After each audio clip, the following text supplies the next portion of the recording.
Alors, je suis toujours à la section 2.4 de votre livre, à la page 106-107. On vient juste de parler des pressions partielles. Une application, entre autres, des pressions partielles, c'est lorsqu'on parle de la pression de vapeur.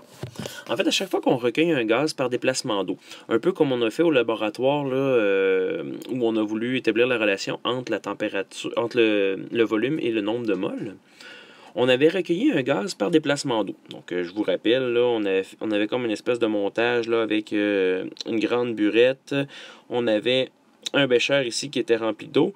Notre burette aussi était remplie d'eau. Puis, on avait comme notre brin de magnésium là, qui était ici. Puis, notre brin de magnésium là, faisait comme plein de petites bulles du H2.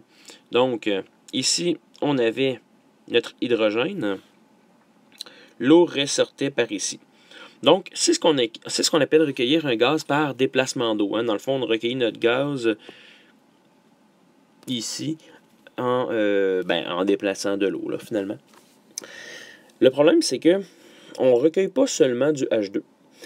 Ici, dans le fond, dans cet espace-là, dans le fond, il y a aussi de la vapeur d'eau.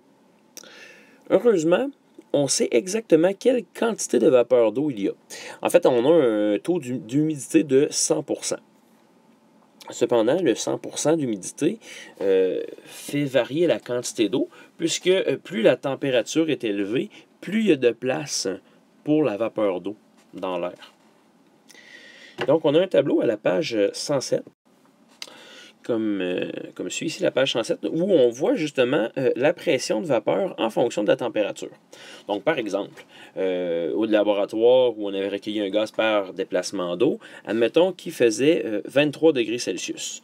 Donc, à 23 degrés Celsius, on voit que la pression de vapeur est de 2,81 kPa.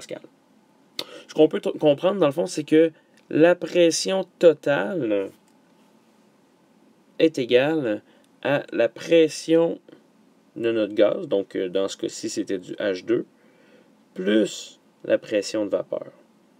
Donc, si par exemple, admettons que la pression totale, c'était 101,3 kPa,